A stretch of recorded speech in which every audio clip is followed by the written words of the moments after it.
जय हरी. एकादश स्कंध भाग 147. 11व्या अध्यायामध्ये नाथ महाराज विद्या आणि अविद्या याबद्दल आपल्याला सांगताना असं म्हणतात की माणसाचा सूक्ष्मदेह आकुंचन किंवा प्रसरण पावतो.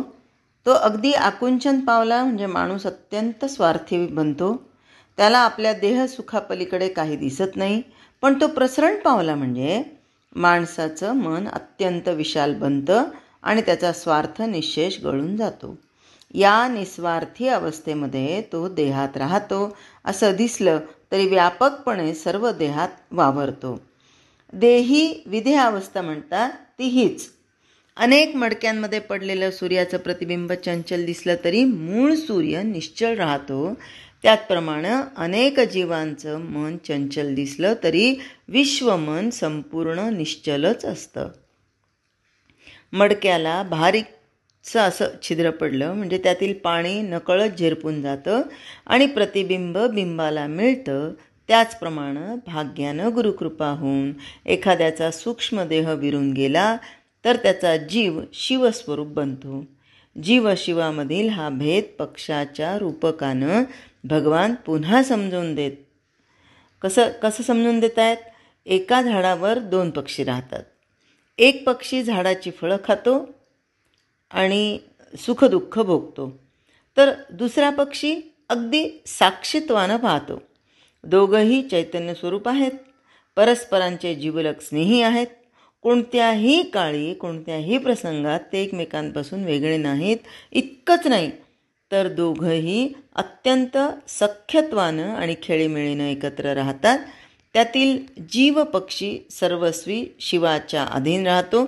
सदोदित शिवाची प्रेरणा प्रमाण धरून वागतो. जीव मनापासून शरण जाऊन जे मागतो ते शिव पुरवतो. आता मुलाला किंवा मुलीला आपल्या आईवडिलांचं वाक्य हे प्रमाण असतं. आई म्हणाली असं कर, हो केलं. वडील म्हणाले तसं करू नको, नाही करणार. आणि मग काय होतं, आईवडिलांनासुद्धा आपल्या मुलांची सगळी सर्वस्वी काळजी असते. म्हणून मग ते आपल्या मुलांनी जे काय मागितलं ते सगळं त्यांचे लाड पुरवतात. तसंच सदोदित शिवाची प्रेरणा प्रमाण धरून हा जीव जेव्हा वागतो, हा जीव मनापासून शरण जाऊन जे मागतो ते शिव पुरवतात. जीवाचं अंतःकरण शुद्ध चित्स्वरूप असतं. जीवाच्या ठिकाणी तेच दृश्याशी संबंध आल्यानं चिंतन करणारं चित्त बनतं. शिव हा सर्वांचा अंतर्यामी असून खरोखर ज्ञानस्वरूप आहे. सर्वज्ञ आणि सर्वसाक्षी आहे. अनेक देह धारण करतो म्हणून जीवाची स्थिती पक्षासारखी असते. दृश्य विश्व म्हणजे पक्षांना राहण्याचं झाड. दृश्याच्या नादी लागू नये म्हणून शिव प्रेरणा करत असतो. पण जीव बहिर्मुख बनून त्याचं ऐकत नाही. त्यामुळं त्याला नाना प्रकारची कर्मफळं भोगावी लागतात. परंतु कर्मफलांना कंटाळून जीव ज्यावेळी अंतर्मुख होऊ लागतो आणि निष्काम कर्म करू लागतो त्यावेळी त्याची अविद्या कमी होऊ लागते. ज्या मानानं दृश्याची आवड कमी होत जाते त्या मानानं त्याच्या अंगची ज्ञानशक्ती प्रबल होत जाते. ज्ञानानं देहबुद्धीचा नाश झाला म्हणजे जीव परमानंदानं भरून जातो आणि शिवस्वरूप बनतो. जीव शिव बनला तरी उरलेलं प्रारब्ध त्याला भोगावं लागतं. हे जरी खरं तरी प्रारब्धानं प्राप्त होणारे सुखदुःखाचे भोग त्याच्या मनावर यत्किंचितही परिणाम करत नाहीत. शरीराच्या हालचालीनं त्याची छाया हलते पण ती शरीराला स्पर्शच करत नाही. त्याचप्रमाणे जागृती, स्वप्न आणि सुषुप्ती या तिन्ही अवस्थांमध्ये तो देहस्थितीला स्पर्शच करत नाही. यदृच्छेनं जे जे भोग प्राप्त होतात ते सगळे इंद्रियांच्याद्वारे तो सेवन करतो. पण आपण ते सेवन केले याचं भानही त्याला असत नाही.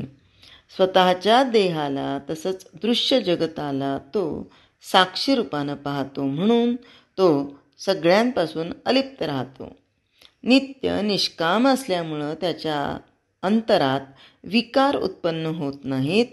त्याच्या कृतीनं पाप किंवा पुण्य घडत नाही.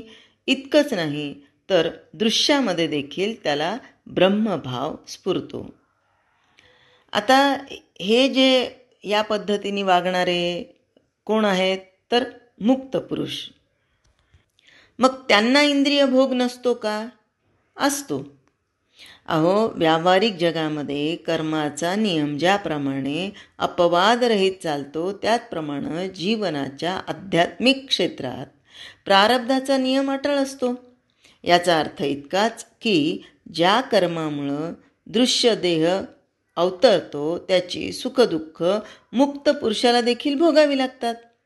वास्तविक सामान्य माणसाचा देह अदृष्टाधीनच असतो, परंतु कर्तेपणाच्या अभिमानानं मीपणाला बळी पडून सुख किंवा दुःख आलं म्हणजे मी केलं असं तो म्हणतो.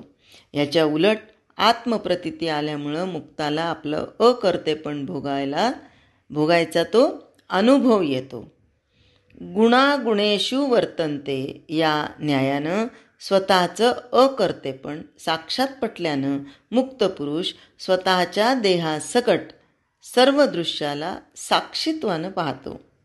इतकंच नव्हे तर भोगायची वस्तू, भोगणारं इंद्रिय आणि प्रत्यक्ष भोगण्याची क्रिया या तिन्हीला मूळ आत्मचैतन्यच प्रेरणा देतं, असा त्याचा प्रत्यक्ष अनुभव येतो. म्हणूनच नाथ महाराज म्हणतात की उद्धवाला ज्ञान सांगताना श्रीकृष्णांनी त्याची पाठ थोपटली.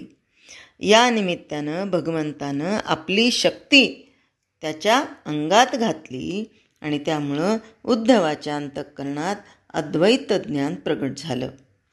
हे ज्ञान तर्कानं नीटपणे समजणं कठीण असतं. ते समजण्यास थोडा तरी अनुभव यावा लागतो.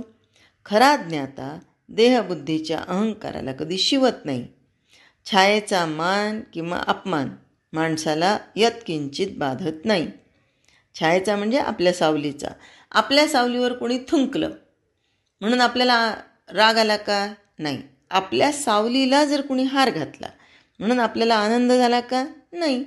म्हणून छायेचा मान म्हणजे सावलीचा मान किंवा अपमान माणसाला यत्किंचित बाधत नाही. त्याचप्रमाणे देहानं केलेले कर्म मुक्ताला शिवत नाहीत. चैतन्याशी बसलेलं त्याचं मन तिथून उठतच नाही. मग तिथे विस्मरण नाहीसच होतं. एकांत कधीही मोडतच नाही. हेच मुक्ताचं सहजासन होय. त्याची समाधी लावणं आणि उतरणं हे यांच्या पलीकडे असतं. आसनावर बसले असता त्याचं जे समाधान असतं तेच हिंडता फिरतानाही असतं. कुंभाराच्या चाकावर बसलेली माशी जागेवरून न हलता त्या चाकाबरोबर फिरते की नाही, त्याचप्रमाणे प्रारब्धाधीन असणारा त्याचा देह हिंडत राहतो, पण त्याची आत्मस्वरूपातील बैठक हलत नाही. आत्मस्वरूपात बुडी दिल्यानं पवित्र झालेलं त्याचं मन स्नान केल्याप्रमाणे नेहमी स्वच्छ आणि सोवळं असतं. सोवळं म्हणजे कशाला शिवत नाही, कशाला म्हणजे वासनेला शिवत नाही. असं एकांतामध्ये असतं, पवित्र असतं, स्वच्छ असतं. ते सर्वत्र अलिप्त आणि अनासक्त असतं. दृष्टी पाहत असता चैतन्य स्वरूपच सर्व ठिकाणी विलसतं असा त्याला अनुभव येतो. मूळ ओंकार आवाजाच्या रूपानं सृष्टीत वावरतो अशी प्रतीती त्याला येते. म्हणजे तो जे काय ऐकतो ते सगळं ओंकारमय असतं. अर्थातच भगवत नाम असतं, भगवत चिंतन असतं, भगवंताबद्दलच सगळं असतं. आणि म्हणून पुढेही आता हे श्रवणाचं झालं. आता सुगंधाचं म्हणजे गंधाचं, नाकाला सुगंध आला तर त्यामध्ये परमानंदच त्याच्या अनुभवास येतो. अन्नाचा रस घ्यायला जावं तर तिथे देखील स्वानंद कंदच प्रगटतो. साऱ्या गोडपणाला गोडी देणारी जी स्वस्वरूपाची गोडी तिथे मुक्ताच्या अंतःकरणाचं प्रेम जडलेलं असतं. म्हणून ज्या रसाचा पदार्थ तो खातो त्यामध्ये त्याला ती स्वरूपाची गोडीच अनुभवास येते. आता यामध्ये बघा हे सगळे विषय दिलेले आहेत. शब्द, स्पर्श, रूप, रस, गंध. आता पुढे मऊ आणि कठीण, तसंच थंड आणि उष्ण अशा सगळ्या स्पर्शांमध्ये आत्मस्पर्शच त्याला अनुभवास येतो. देहाचे कोणतेही व्यापार होत असता त्याचं अंतःकरण स्वस्वरूपातून यत्किंचित बाजूला सरकतच नाही. म्हणून तो प्रेमानं एखादी सुरस कथा सांगू लागला किंवा व्यवहारातील साध्या गोष्टी बोलू लागला तरी त्याच्या समाधी मुद्रेमध्ये म्हणजे साक्षात आत्मप्रतीतीमध्ये मुळीच अंतर पडत नाही. तो बोलत असताना देखील त्याचं मौन मुळीच मोडत नाही. आता आपणही कधी एकादशीला मौन करतो, कधी कोणत्या व्रतानिमित्ताने मौन करतो. पण या मौनामध्ये जर भगवंताबद्दलच आपण 4 शब्द बोलत असू, भगवंताचं नामच घेत असू, म्हणजे नामस्मरण करत असू मोठ्याने, भगवंताचा अभंग म्हणत असू, तर तेही देखील मौनच आहे. कारण त्यामध्ये प्रापंचिक वासना, प्रापंचिक गोष्टी या कोणत्याही नाही आहेत. म्हणून मुखातून शब्द निघाला आणि तोही भगवंताप्रतीच असला तर ते मौन मुळीच मोडत नाही. ही आत्मसाक्षात्काराची आतली खूण आहे.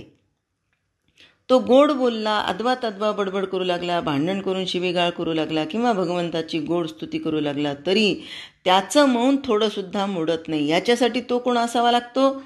ज्याला आत्मप्रतीती आलेली आहे. तो आपल्यासारखा या वाटेवर आत्ताशिक पाऊल ठेवलेला तो साधक नाही बरं का. हा मुमुक्षू नाही, मुमुक्षूच्याही पुढे गेलेला, सिद्धावस्थेला पोहोचलेला हा असा मुक्त असतो. म्हणून आणि त्याची वाणी ऐकताच मन आश्चर्यानं थक्क होऊन जातं. त्याचे शब्द परेच्या पलीकडून येतात आणि पुन्हा आत्मस्वरूपातच लीन होतात. कसं? तर पाण्यामध्ये लाटा दिसल्या तरी त्या पाण्याच्याच बनलेल्या असतात.